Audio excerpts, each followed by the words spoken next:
Olá, meninos e meninas, sejam bem-vindos a mais uma aula do Brasil Escola de Língua Portuguesa. Eu sou a professora Maria Beatriz e estou aqui para ajudá-los em relação aos pronomes oblíquos tônicos. Antes de mais nada, já se inscreveu no nosso canal? Se não, faça isso agora mesmo e aproveite para ativar o sininho de notificações também. Vamos à aula! Olha só, já estudamos os pronomes. Já estudamos os pronomes oblíquos átonos e agora falaremos especificamente sobre os tônicos. Esses pronomes, os pronomes oblíquos tônicos, assim como os pronomes oblíquos átonos, exercem função sintática de complemento em determinado enunciado. Nesse caso, necessariamente, eles são precedidos por uma preposição. Anote! Pronomes oblíquos tônicos são sempre regidos de preposições e normalmente essas preposições essenciais são a, de, para e com. Nós temos como pronomes pessoais do caso reto eu, tu, ele, ela, nós, vós, eles e elas. Quando falamos dos tônicos, dos pronomes oblíquos tônicos, eles se diferenciam um pouquinho dos pronomes do caso reto. Olha só, mim correspondente ao eu, ti correspondente ao tu e todos os demais semelhantes, ele, ela, nós, vós, eles e elas. A diferença é que os pronomes oblíquos tônicos são sempre regidos de uma preposição, ou seja, antes dele aparece uma preposição necessariamente. Vamos visualizá-lo aplicado em uma frase para que faça sentido o que nós estamos conversando por aqui. Olha só, Rose fez um bolo para mim. Rose fez um bolo para mim e para ti. Perceba que os pronomes mim e ti são precedidos pela preposição para. Isso poderia ser substituído, por exemplo, por para nós.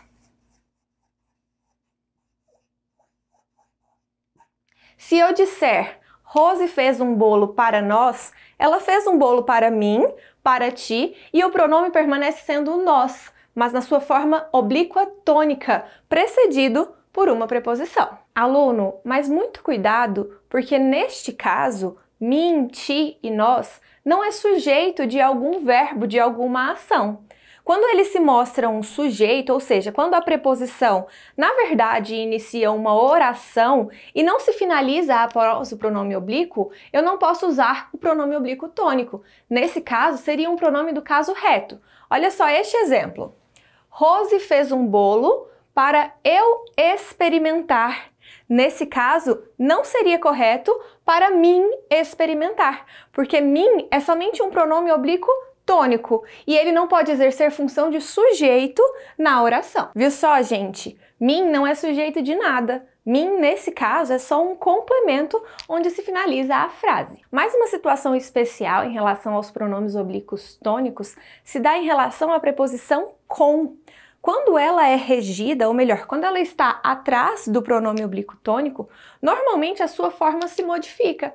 Olha só, o com, juntando com mim, não ficaria com mim, ficaria comigo. O com, juntando-se com ti, não ficaria com ti, ficaria contigo. O mesmo acontece com os pronomes nós e vós, nas formas conosco e convosco. Na frase Rose fez um bolo conosco, mudou-se um pouquinho o sentido, porque o conosco, o nós precedido da preposição com, é um adjunto adverbial, nesse caso, dando ideia de companhia. Então é isso. Se eu tenho a regência da preposição com, por exemplo, dando a ideia de companhia, o pronome oblíquo tônico muda a sua forma e deixa de ser com mim, por exemplo, e passa a ser comigo, contigo, conosco, convosco. Até aqui tudo bem, gente? Olha só, eu vou deixar que vocês tirem print da tela e anotem tudo que for necessário até esse momento e voltarei daqui um minutinho só para que a gente continue a falar sobre as funções sintáticas desse pronome. Então continue comigo. Prontinho, vamos continuar nossa aula e agora falaremos sobre a função sintática exercida pelos pronomes oblíquos tônicos. Olha só, Quando falamos de função sintática, nós precisamos perceber o valor que aquele pronome exerce em determinada situação, em determinado enunciado. A primeira possibilidade sintática é o seu exercício como um complemento nominal. Por exemplo, o resultado foi favorável a mim. Nesse caso, há uma complementação nominal exercida pelo pronome oblíquo tônico a mim em relação à palavra favorável. Não existe uma relação de posse, há somente uma complementação da oração. Além dessa relação nominal, nós temos também a função sintática acerca de objetos.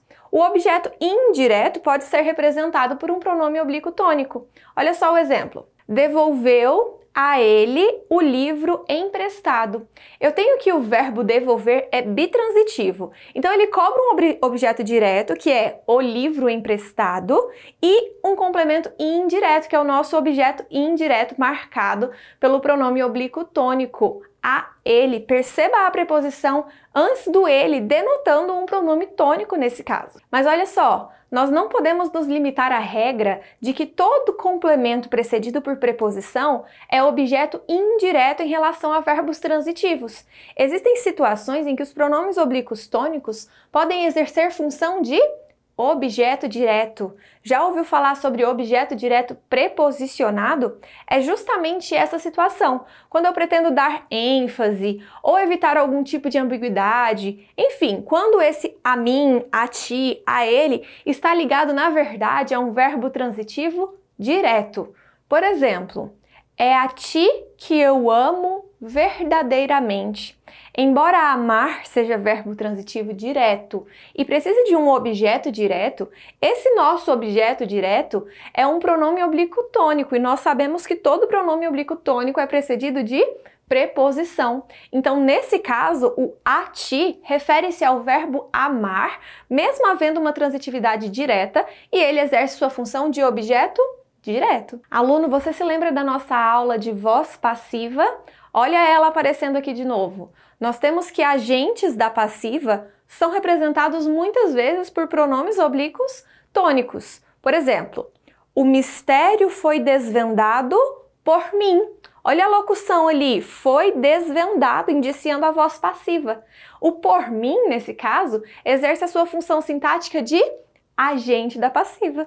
Por último, dando ideia de companhia, os pronomes oblíquos tônicos precedidos de preposição podem funcionar como um adjunto adverbial. Na frase caminhe conosco até a escola, o conosco, como conversamos há pouco, corresponde à junção da preposição com o pronome oblíquo tônico e exerce uma função adverbial. É um adjunto adverbial nessa oração. Mais uma vez, tire print da tela para compor as suas anotações. E é isso, pessoal! Terminamos mais uma aula. Eu espero que você tenha compreendido cada uma dessas ocorrências, anotado tudo o que é necessário e nos vemos nos próximos vídeos, hein? Olha só, se você gostou dessa aula, aproveite para curtir e compartilhar com seus amigos, procure-nos nas redes sociais e aproveite para clicar aqui nos links que colocamos na descrição dos vídeos. Tem muito conteúdo bacana. Nos vemos nas próximas aulas, tá bom? Até lá!